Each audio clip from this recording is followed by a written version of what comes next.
असम के CM trouble में हैं? क्या एक सिटिंग चीफ मिनिस्टर के स्पीचेस अब कोर्ट के स्कैनर के नीचे आ गए हैं? और सबसे बड़ा सवाल, क्या पॉलिटिकल रिटोरिक और हेट स्पीच के बीच की लाइन क्रॉस हो चुकी है?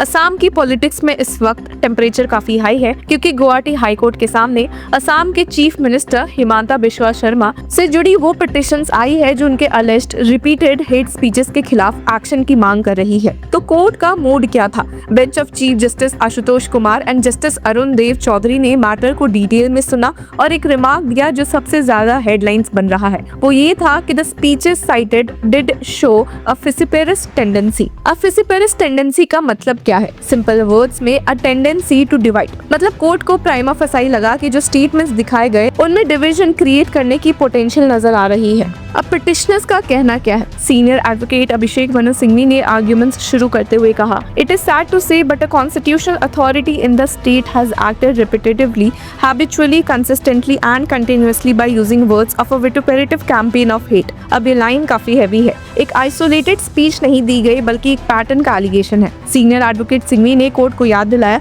कि चीफ मिनिस्टर एक कॉन्स्टिट्यूशनल अथॉरिटी होते हैं, उन्होंने ओथ ली होती है। उन्होंने कहा कि यह action violets every known canon of article 14, 15, the words of the preamble, secularism and fraternity, यानी सीधा कॉन्स्टिट्यूशन का reference, equality before law, non discrimination, secularism, fraternity. Petitions का कहना है कि स्पीचेस इन प्रिंसिपल्स के खिलाफ जा रहे हैं। अब कंट्रोवर्सी का कोर क्या है? तो 27 जनवरी के एक स्पीच में सीएम ने अलेजिडली कहा कि 4 to 5 lakh Miya voters electoral roll से हटा दिए जाएंगे और Himanta Biswa Sarma and the BJP are directly against Miyas. अब मियां टर्म को काफी लोग डेरिवेटरी मानते हैं जब मुस्लिम्स के लिए यूज किया जाता है। पिटिशनर्स ने ये भी हाईलाइट किया कि सीएम ने वोट चोरी की बात की कि वो मियां मुस्लिम्स वोट स्टील करेंगे और कई मुस्लिम वोटर्स को वोटर लिस्ट से डिलीट किया जाएगा।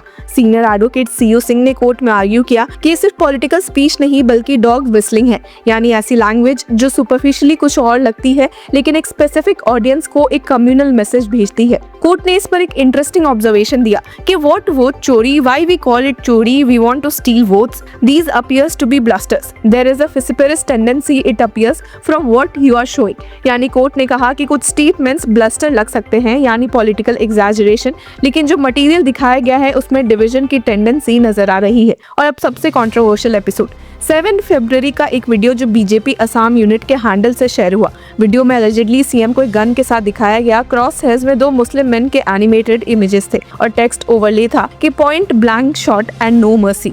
अब सीनियर एडवोकेट सिंघवी ने कोर्ट को कहा कि this is reprehensible and inexcusable by anyone, but there can be degrees when one takes an oath when he is the chief executive of a state. यानी अगर एक आम आदमी ऐसा करे वो भी गलत है, लेकिन जब एक सिटिंग चीफ मिनिस्टर करे तो रिस्पॉन्सिबिलिटी का लेवल और हाई हो जाता है। सीनियर एडवोकेट सिंघवी ने ये भी हाईलाइट किया कि वीडियो 4 दिन बाद डिलीट हुआ, लेकिन तब तक 1 मिलियन से ज्यादा व्यूज मिल चुके थे। उन्होंने एक और आयरनी पॉइंट आउट की कि एक पोस्ट में महात्मा गांधी का रेफरेंस था, सिविल डिसओबीडियंस का जिक्र था। सीनियर एडवोकेट सिंघवी ने कहा कि Mahatma Gandhi will turn over his grave on this interpretation of civil disobedience. ये सब सुनने के बाद चीफ जस्टिस ने ये भी कहा कि let us see what they are saying, यानी कोर्ट अभी फाइनल कंक्लूजन पे नहीं पहुंची है। नोटिस इशू हुआ है, मैटर अप्रैल में दोबारा सुना जाएगा। अब कोर्ट का एग्जैक्ट ऑर्डर था, notice issue to respondents, let notice be issue to respondent 3 CM Sharma. यानी union of India, state of Assam के साथ सीएम खुद को भी रिप्लाई देना होगा। अब पिटिशनर्स में कांग्रेस, असामी स्कॉलर हिरेन गोहेन, सीपीआईएम और अदर्स शामिल हैं। पहले मैटर सुप्रीम कोर्ट गया था, लेकिन सुप्रीम कोर्ट ऑफ इंडिया ने इंटरवीन करने से मना कर दिया था और सीजे सूर्यकांत ने कहा था कि हाई कोर्ट अप्रोच करो। अब हाई कोर्ट में डिटेल्ड हियरिंग हो रही है। सीनियर एडवोकेट सीयू सिंह ने कोर्ट को यह भी बताया कि सीएम ने अलेजिडली लोगों को इनकरेज किया कि अगर रिक्शा फेयर ₹5 है तो गिव देम ₹4 और मियास को ट्रबल करो ताकि वो असम छोड़कर चले जाए। एक वीडियो का जिक्र भी हुआ जहां एक वुमेन ने रिक्शा पुलर को फुल फेयर देने से मना किया, सीएम के स्टेटमेंट का रेफरेंस देते हुए। सीनियर एडवोकेट सिंह ने कोर्ट को याद भी दिलाया कि supreme court has said that when hate speech is made specially by a responsible person there is a suo motu requirement, a mandate for the police to register an FIR. यानी police को खुद से FIR register करना चाहिए, complainant का wait नहीं करना चाहिए। उन्होंने कहा कि it is exceedingly distressing that the head of the state should pick and choose between the citizen. ये लाइन भी काफी पावरफुल थी क्योंकि चीफ मिनिस्टर का रोल होता है सब सिटीजन्स को रिप्रेजेंट करना, ना कि एक सेक्शन को टारगेट करना।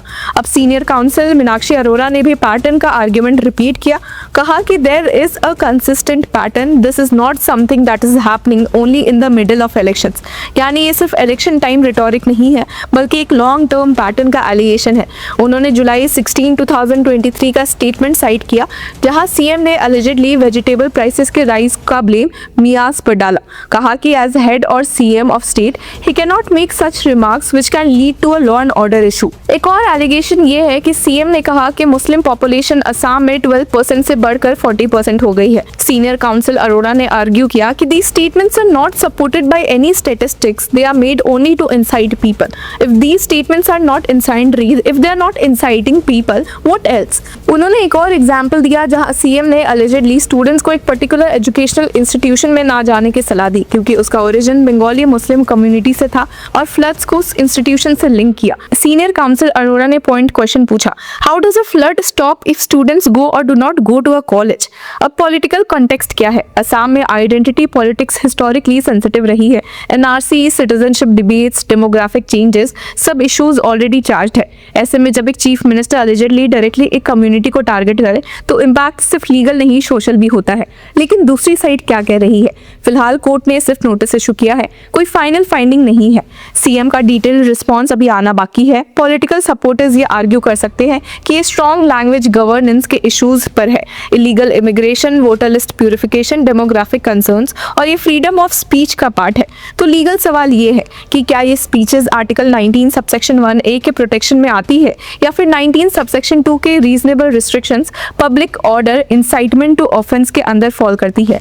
एक और कॉन्स्टिट्यूशनल एंगल है कि जब एक पब्लिक ऑफिस होल्डर ओथ लेता है तो क्या उस पर हाईएस्ट स्टैंडर्ड अप्लाई होता है? सीनियर एडवोकेट सिंघवी ने इसी पर एम्फसाइज किया कि there can be degrees where one takes an oath. अभी के लिए सिचुएशन ये है कि गुवाहाटी हाईकोर्ट ने बॉल सीएम के कोर्ट में डाल दिया है, रिप्लाई फाइल होगा, आर्ग्यूमेंट्स और होंगे और अप्रैल में नेक्स्ट हियरिंग होगी। तो क्या असम सीएम ट्रबल में है? Technically he is under judicial scrutiny, politically narrative दोनों साइड से अग्रेसिव है, लीगली अप्रैल की हियरिंग क्रूशियल होगी।